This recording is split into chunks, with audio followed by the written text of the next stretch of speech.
Welcome to The Explainer.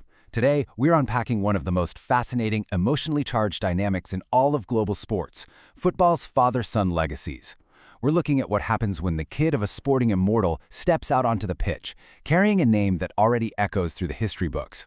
We're going to break down the stats, the biology, and the sheer overwhelming psychological weight of inheriting absolute football royalty. Right off the bat, we've got to ask ourselves, is a legendary football surname actually a blessing? Or is it a curse? I mean, most of us watching from the stands, or, from our couches, just assume it's a golden ticket. We think about the elite coaching, the VIP access, the insane genetics. But as we comb through the data and the actual personal stories of these generational talents, a totally different reality emerges. It turns out having a famous dad in sports might not be the automatic incredible advantage we all assume it is. Okay, let's dive into this with a story that perfectly captures the heavy emotional burden these sons carry. Kasper Schmeichel spent his entire early career being introduced simply as Peter Schmeichel's son. And he wasn't just following any pro, he was following a European champion, literally one of the greatest goalkeepers to ever live.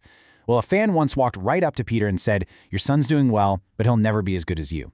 Peter's immediate response, "You're insulting my son." That powerful gut reaction defense tells you absolutely everything you need to know about the shadow Kasper was forced to play in.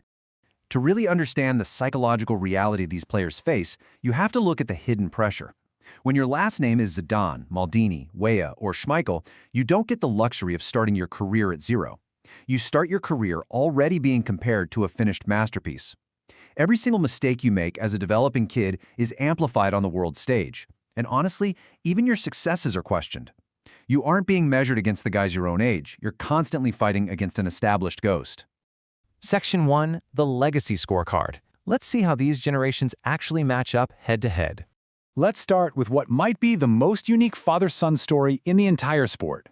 On one side, we have George Weah, an absolute Liberian legend and the only African player to ever win the Ballon d'Or. But Liberia never reached a World Cup during his era. Then, on the other side, is his son, Timothy Weah. Playing for the United States, Timothy achieved the ultimate dream, stepping onto the field and actually scoring at the World Cup. It's this beautiful, bittersweet irony. The son achieved on the global stage the one massive milestone his immortal father never could. Now, what's really interesting here is how history repeats itself, but with a massive upgrade. Alf-Inge Haaland played for Norway at the 1994 World Cup hosted in the United States, and he exited without a single goal. Fast forward 32 years to the 2026 World Cup, again in the United States. His son, Erling Haaland, makes his World Cup debut and immediately scores twice against Iraq. It's the exact same host country, the exact same family dream, but Erling instantly surpassed his father's World Cup impact the very second that ball hit the back of the net. Then you have the most impossible comparison imaginable. Zinedine Zidane is French football royalty, right? A World Cup winner, Golden Ball winner, a guy who scored 3 goals in World Cup finals. Then, in 2026, his son Luca Zidane started in goal for Algeria against Argentina. The pressure of that surname alone is unfathomable. But the most incredible twist? Lionel Messi played against Zinedine Zidane during his early career, and nearly 2 decades later, Messi lined up against Luca Zidane at a World Cup. It is just an incredible crossing of football generations playing out in real time.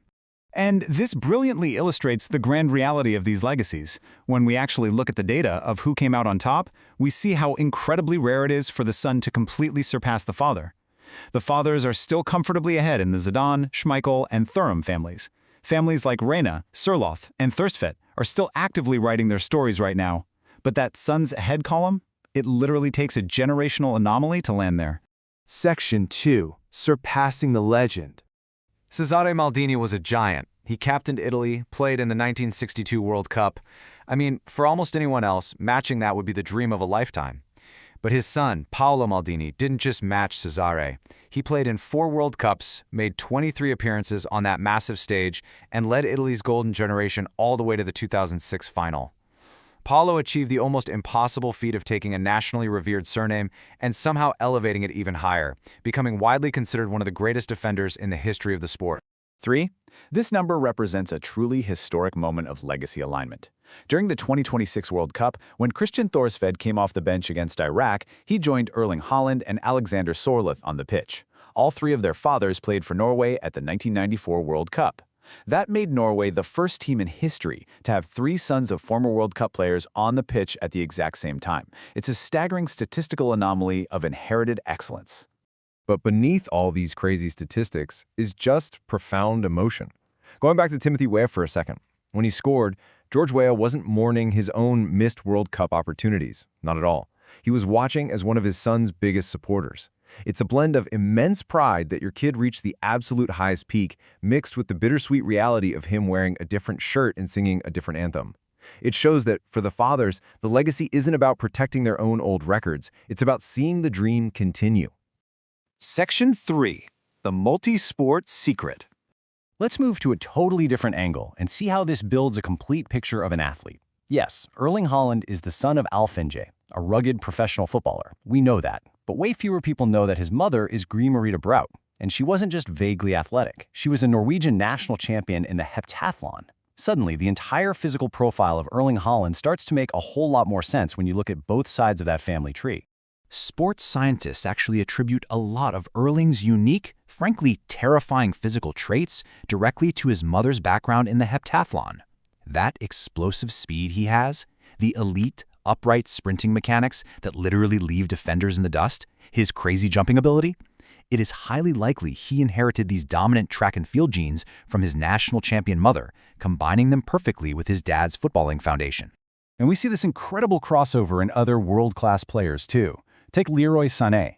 His father, Souleymane Sané, was a highly successful professional footballer, but his mother, Regina Weber, and she didn't just compete, she won an Olympic bronze medal in rhythmic gymnastics. I mean, just look at how Leroy Sané plays the game. The way he navigates tight spaces, his supreme balance when changing direction at top speed, his unmatched flexibility, and just world-class coordination.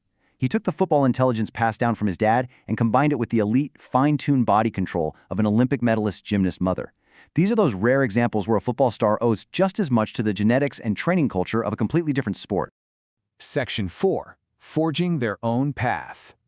So, the crucial point here is this beautiful truth hidden within all these stories. Pretty much every legendary father interviewed says the exact same thing. They do not want their son to become the next Schmeichel, or the next Weah, or the next Zidane. They want him to become the very first version of himself. They aren't looking for a clone to run around defending their honor. They are looking for their kid to find their own unique identity out there on the pitch. And when that identity finally shines through, magic happens. When Timothy Weah blasted that ball into the net, or when Luca Zidane confidently stepped onto the pitch for his 2026 debut, the overwhelming weight of their inheritance just vanished. For just a few precious seconds, the famous surname entirely disappears, and the son creates a chapter, a totally distinct memory that belongs absolutely only to him. It is a massive victory of individuality. Which leaves us with this to really think about. When we evaluate the greatest multi-generational families in football history, what is the real metric of greatness? Is true sporting success measured solely in the trophies and World Cup caps you accumulate? Or is the ultimate victory simply the ability to step out of a giant shadow and finally stand in your own light? Thanks so much for joining me on this explainer, and I will leave you to ponder that one.